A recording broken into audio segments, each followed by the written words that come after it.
नमस्कार, स्वागत है आपका आरएसटीवी विशेष में। मैं हूं दीपक डोभाल।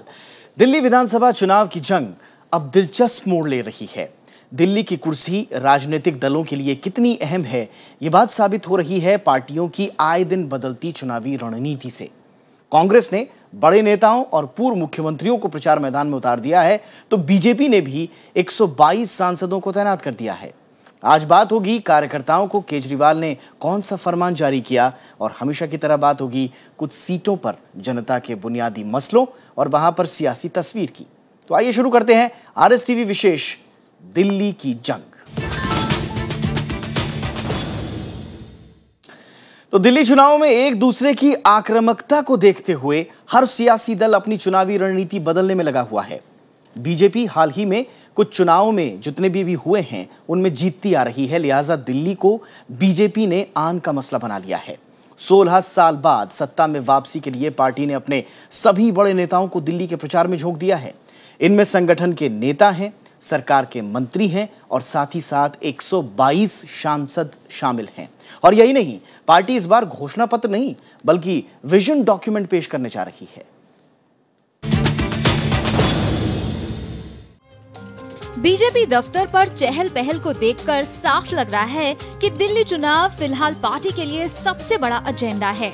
पार्टी अध्यक्ष अमित शाह ने आज बीजेपी के कोर समूह की बैठक बुलाई, जिसमें चुनाव रणनीति की समीक्षा की गई। बीजेपी इस बार घोषणा पत्र की जगह विजन डॉक्यूमेंट जारी करेगी, जिसे खुद प्रधानमंत्री नरेंद्र मोदी और किरण बेदी जारी करेंगे।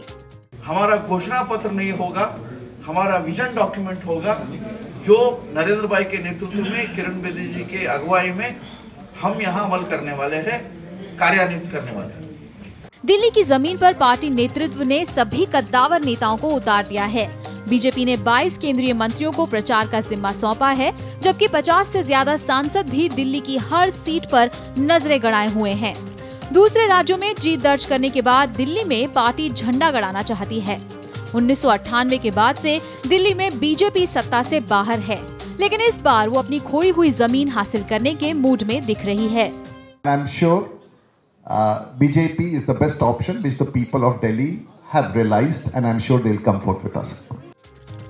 दिल्ली पर बीजेपी का कितना जोर है, इसका अंदाजा इसी बात से लगाया जा सकता है कि केंद्रीय मंत्रियों के अलावा 122 सांसदों को चुनाव तक लगातार दिल्ली में प्रचार करने की हिदायत दी गई है। इसके अलावा 13 राज्यों से बीजेपी अपने कार्यकर्ताओं को दिल्ली बुला रही है। बुधवार को बीजेपी के प्रदेश इकाई के दफ्तर में रणनीति पर चर्चा करने के लिए अरुण जेटली भी पहुंचे थे। प्रचार का मोर्चा राजनाथ सिंह, स्मृति ईरानी, नितिन गडकरी, पीयूष गोयल और जेपी नड्डा सहित कई कद्दावर नेताओं ने संभाल रखा है। इसके अलावा कई राज्यों के मुख्यमंत्री भी जनता से बीजेपी के लिए वोट मांग रहे हैं। अभूतपूर्व उत्साह देखने को जो मिल रहा है, और मैं पूरा विश्वास करता हूं कि निश्चित रूप से दिल्ली में एक बहुमत की अपनी सरकार बनाएंगे और दिल्ली की जनता की सेवा करने का जो हमारा संकल्प है उसको पूरा करेंगे। दिल्ली में बीजेपी हर हाल में बढ़त दर्ज करने की कोशिश में है। 31 तारीख से प्रचार की कमान प्रधानमंत्री नरेंद्र मोदी संभाल रहे हैं, जो चुनाव से पहले 4 रैलियां करेंगे। हालांकि इससे पहले 200 से ज्यादा सांसदों ने दिल्ली में 1000 से ज्यादा सभाएं की, लेकिन बीजेपी अब आला नेताओं के सहारे दिल्ली जीतना चाहती है। बरसों पुरानी पार्टी बीजेपी ने कई राज्यों में जीत का झंडा लहराया तो कईयों में हार का सामना भी किया, लेकिन ये दिल्ली विधानसभा चुनाव अब प्रतिष्ठा का सवाल बन गई हैं। इसीलिए अपने कई सांसदों के साथ कई राज्यों के मुख्यमंत्रियों को दिल्ली की 70 विधानसभा सीटों में जीत का झंडा लहराने की जिम्मेदारी जो दे दी है। कैमरा पर्सन राजेश अग्रवाल के साथ अनु दीवान, राज्यसभा टीवी, दिल्ली। और इसके साथ ही दिल्ली में बीजेपी आम आदमी पार्टी को ही अपना मुख्य प्रतिद्वंदी मान रही है। और यही नहीं, बीजेपी अपनी हर चुनावी चाल आम आदमी पार्टी को ही ध्यान में रखकर चल रही है। बीजेपी ने तय किया है कि वो रोज आम आदमी पार्टी से 5 सवाल पूछेगी, और इन सवालों की शुरुआत गुरुवार से ही हो गई है। बीजेपी के प्रचार अभियान से साफ लग रहा है कि वो अपनी टक्कर आम आदमी पार्टी से ही मानकर चल रही है। 2 दिनों से कद्दावर नेताओं के मंथन के बाद पार्टी ने आम आदमी पार्टी को निशाने पर लिया है। 5 तारीख तक बीजेपी रोजाना अपने प्रचार में जनता के सामने ये सवाल रखेगी। इनमें कांग्रेस के सहयोग से सरकार बनाने से लेकर केजरीवाल ने जो Z श्रेणी की सुरक्षा ली, उसको उछाला जाएगा। साथ ही कांग्रेस के प्रति नरमी बरतने और VIP तौर तरीकों पर भी सवाल है। भारतीय जनता पार्टी अरविंद केजरीवाल साहब से प्रत्येक दिन 5 सवालों का उत्तर चाहेगी, ताकि दिल्ली की जनता को पूरी सच्चाई, उनके मन में क्या है, उनकी सोच क्या है, उसके बारे में जानकारी मिल सके। हालांकि आम आदमी पार्टी ने इसे बीजेपी की छटपटाहट करार दिया है। पार्टी के मुताबिक बीजेपी अपने वायदे करने के बदले आम आदमी पार्टी पर सवाल उठा रही है, जबकि उनकी पार्टी जनता को ये बता रही है कि सत्ता में आने पर वो क्या काम करेगी। आम आदमी पार्टी ने कहा कि बीजेपी एक तरफ बहस से भागती है और दूसरी तरफ पार्टी से सवाल भी पूछती है। हिंदी में कहते हैं ना, खोदा पहाड़ निकली चुहिया, और वो भी मरी हुई।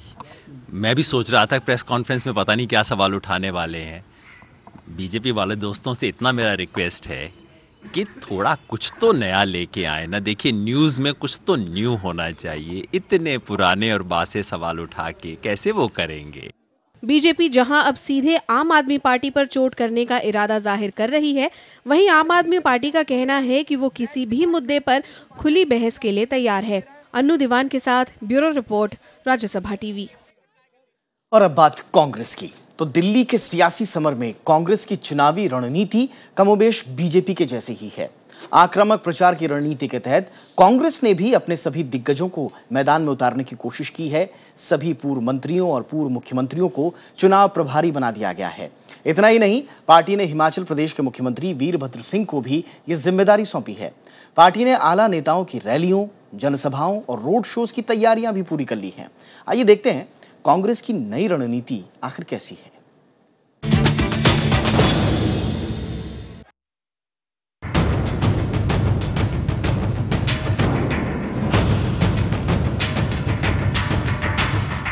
पंद्रह बरस तक दिल्ली की सत्ता संभालने वाली कांग्रेस इस चुनाव में दोबारा अपनी सत्ता वापस पाने के लिए पूरा जोर लगा रही है।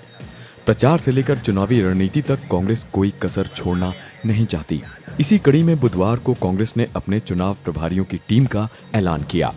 पार्टी के मुताबिक पूर्व केंद्रीय मंत्री सलमान खुर्शीद को उत्तर पूर्वी दिल्ली की जिम्मेदारी सौंपी गई है। सीपी जोशी को पूर्वी दिल्ली, हरियाणा के पूर्व मुख्यमंत्री भूपिंदर सिंह हुड्डा को दक्षिण दिल्ली, आनंद शर्मा को नई दिल्ली, वीरभद्र सिंह को पश्चिम दिल्ली, अशोक गहलोत को चांदनी चौक और पवन बंसल को उत्तर पश्चिम दिल्ली का चुनाव प्रभारी बनाया गया है। कांग्रेस ने बड़े पैमाने पर अपने स्टार प्रचारकों की रैलियां, रोड शो और जनसभाओं की तैयारियां की हैं। 1 फरवरी को कांग्रेस अध्यक्ष सोनिया गांधी बदरपुर में रैली करेंगी, जबकि 4 फरवरी को बवाना में राहुल गांधी की रैली होगी। 5 फरवरी को पूर्व प्रधानमंत्री मनमोहन सिंह की हरिनगर में रैली होने की संभावना है। दिल्ली बनाई है, दिल्ली बनाएंगे के नारे के साथ कांग्रेस अपनी पिछली सरकार के विकास के कामों का जोर शोर से प्रचार कर रही है। वहीं बीजेपी और आम आदमी पार्टी के खिलाफ प्रचार में उसने आक्रामक रुख अख्तियार किया है। प्रचार समिति के अध्यक्ष अजय माकन की अगुवाई में 101 सदस्यों की प्रचार टीम गली मोहल्लों से लेकर सोशल मीडिया प्लेटफॉर्म तक हर तरह से प्रचार में जुटी है। अमिताभ अरुण दुबे, राज्यसभा टीवी। और इसी आक्रामक रणनीति की झलक गुरुवार को कांग्रेस की रैली में भी दिखी। दिल्ली के सीलमपुर में कांग्रेस उपाध्यक्ष राहुल गांधी की रैली में प्रधानमंत्री नरेंद्र मोदी पर तीखे हमले किए गए। राहुल ने बीजेपी पर जनता से वादा खिलाफी का आरोप लगाया। वहीं आम आदमी पार्टी को घेरते हुए राहुल ने कहा कि पार्टी दिल्ली में सिर्फ कांग्रेस को हराने के लिए चुनाव लड़ रही है। राहुल गांधी के मैदान में उतरने के बाद कांग्रेस का प्रचार अभियान तेज हो गया है। गुरुवार को दिल्ली के शास्त्री पार्क की रैली में राहुल गांधी ने केंद्र की एनडीए सरकार से काले धन की वापसी का हिसाब मांगा। राहुल ने आरोप लगाया कि बीजेपी को गरीबों की चिंता नहीं है। हर एक व्यक्ति के मैं बैंक अकाउंट में डालूंगा। काला धन है, करोड़ों रुपए हिंदुस्तान के बाहर पड़े हुए हैं, उसको मैं उठा के यहां वापस लाऊंगा। 15 लाख रुपए आपको मिले,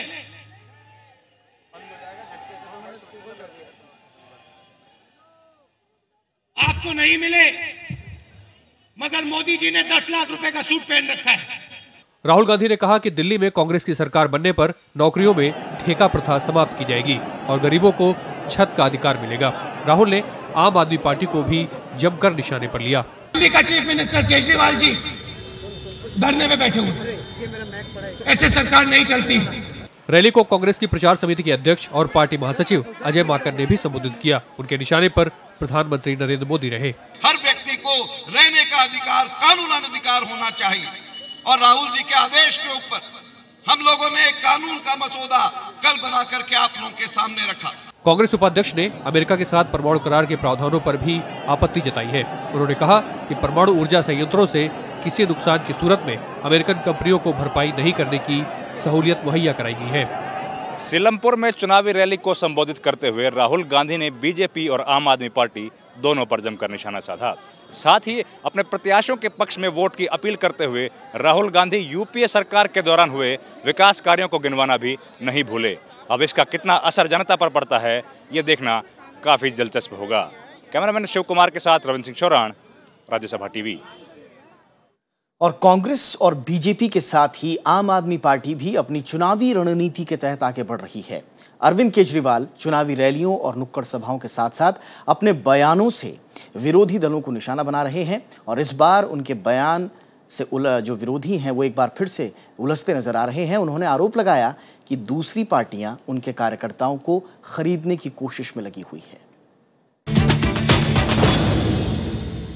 आने वाले कुछ दिनों में वो अपनी कुछ स्टोरीज प्लांट करेंगे। देखो जी, कांग्रेस तो टक्कर में ही नहीं है कहीं।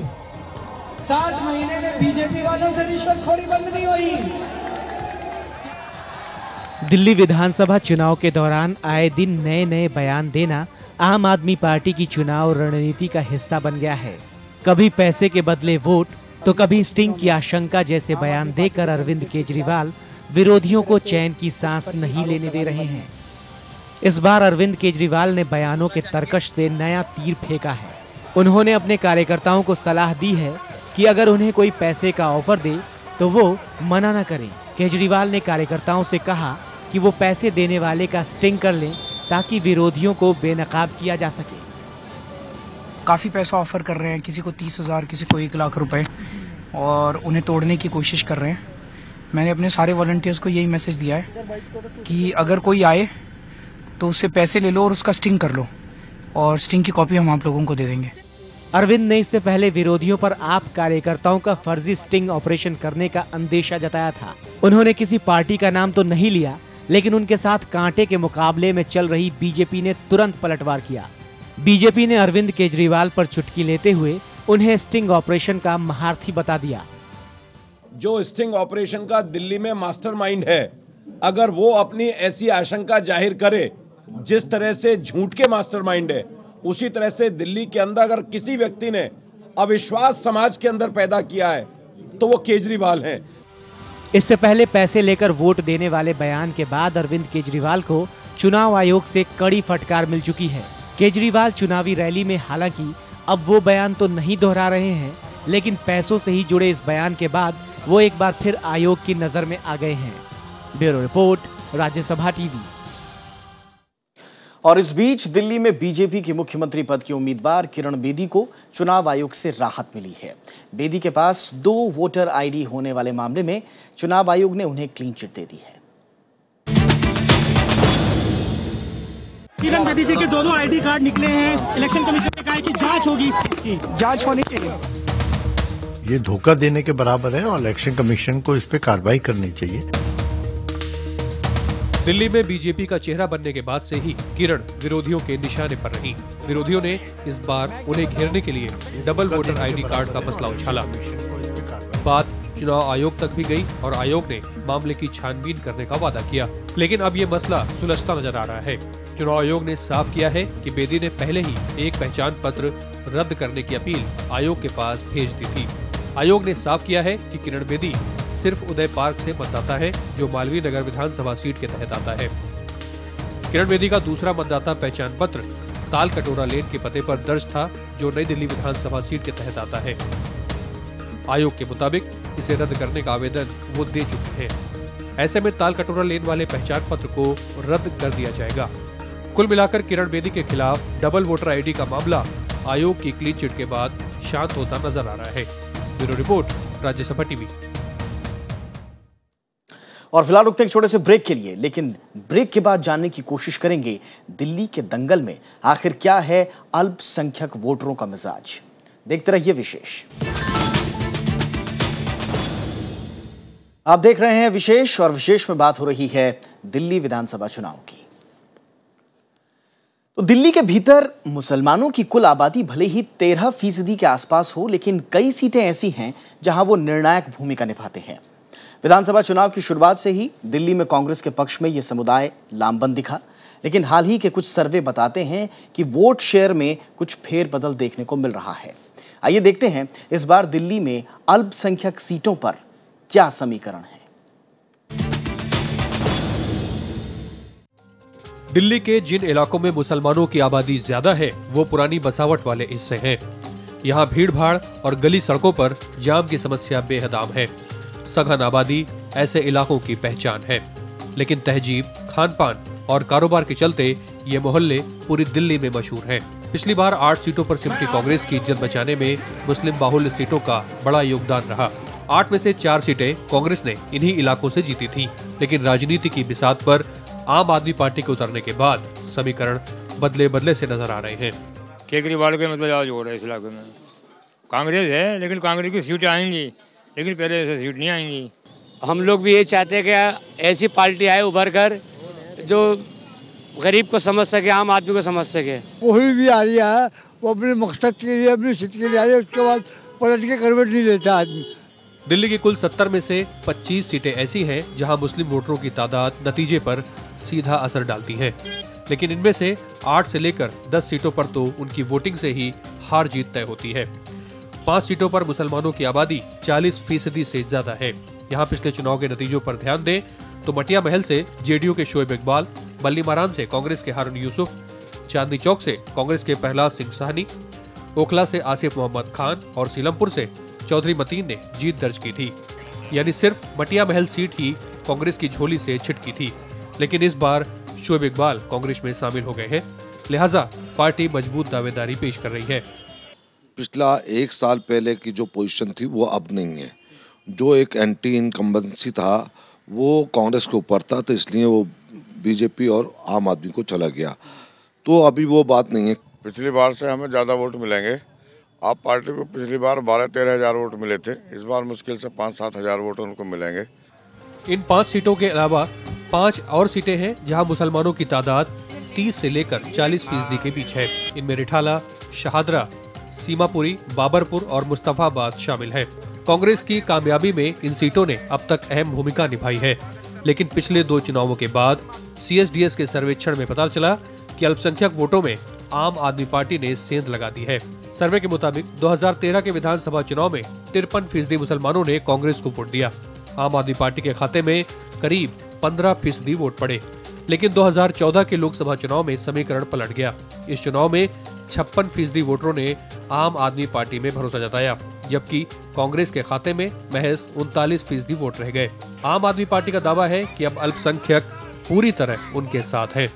2014 का MP इलेक्शन देखें तो सारी माइनॉरिटीज़ ने झाड़ू को वोट किया था, और हमारे यहाँ से मठिया महल से 34,000 वोट आम आदमी पार्टी को मिले थे और कांग्रेस को 20,000। तो हम ऑलरेडी कांग्रेस से बहुत ऊपर चल रहे हैं। कांग्रेस के लिए इस बार बड़ी चुनौती अपने इसी वोट को बचाना है। हालांकि बीजेपी ने इन सीटों पर अलग अलग रास्ता अख्तियार किया है। पार्टी ने समूची दिल्ली में सिर्फ मटिया महल सीट पर ही मुस्लिम उम्मीदवार को टिकट थमाया है। बीजेपी को उम्मीद है कि वो विकास के नारे के साथ हर सीट पर अपने पक्ष में वोट जुटा लेगी। समीकरण बदल गए, अब यहाँ पर लोग चाहते हैं विकास, और मोदी जी का नारा है सबका साथ सबका विकास, उस पर काम होगा। अब दिल्ली की राजनीति में अल्पसंख्यक वोटों ने पिछली बार पस्त हुई कांग्रेस की नाक बचाई थी, लेकिन आम आदमी पार्टी की मजबूत दावेदारी के बाद इन सीटों पर सबकी निगाहें टिक गई हैं। कांग्रेस के परंपरागत रहे मुस्लिम वोटों में आम आदमी पार्टी सेंध लगाने की कोशिश में है, वहीं बीजेपी भी मुकाबले को त्रिकोणीय बनाने में जुटी है। ऐसे में 70 सीटों वाली दिल्ली विधानसभा में अल्पसंख्यक सीटों पर आए नतीजे दिल्ली की सियासत की दिशा तय कर सकते हैं। कैमरामैन अनिर्बान के साथ नवविक्रम सिंह, राज्यसभा टीवी, दिल्ली। और दिल्ली के सदर बाजार विधानसभा क्षेत्र में कांग्रेस के सामने चुनौती बड़ी है। यहां से प्रदेश में कांग्रेस का सबसे बड़ा चेहरा अजय माकन अपनी दावेदारी पेश कर रहे हैं, लिहाजा इस सीट की अहमियत कांग्रेस पार्टी के लिए दिल्ली में सबसे ज्यादा मानी जा रही है। हालांकि अपनी सीट बचाने के लिए आम आदमी पार्टी भी यहां जोर लगा रही है और बीजेपी भी अपनी पूरी ताकत झोंके हुए है।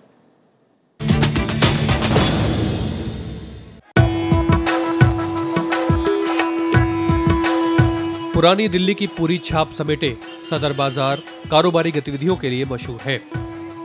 यहाँ की सकरी और पतली गलियों में करोड़ों के कारोबार फलते फूलते हैं। लेकिन फिलहाल कामकाज के साथ लोगों की जुबान पर राजनीति के किस्से हैं। चुनाव की बात सुनते ही लोग हार जीत से पहले समस्याएं गिनाने लगते हैं। मुद्दे वही हैं जिनसे पुरानी दिल्ली के हर सीट पर लोगों को रोजाना 2-4 होना पड़ता है। सड़क जितना भी है टूटा फूटा तो हर जगह है, बाकी बात जाम भी लगा रहता है यहाँ पे। महिलाओं की सुरक्षा के लिए कुछ करे और जो गलियाँ और लाइट्स और बिजली का जो हमारा मेन मुद्दा है उसके ऊपर वो काम करे।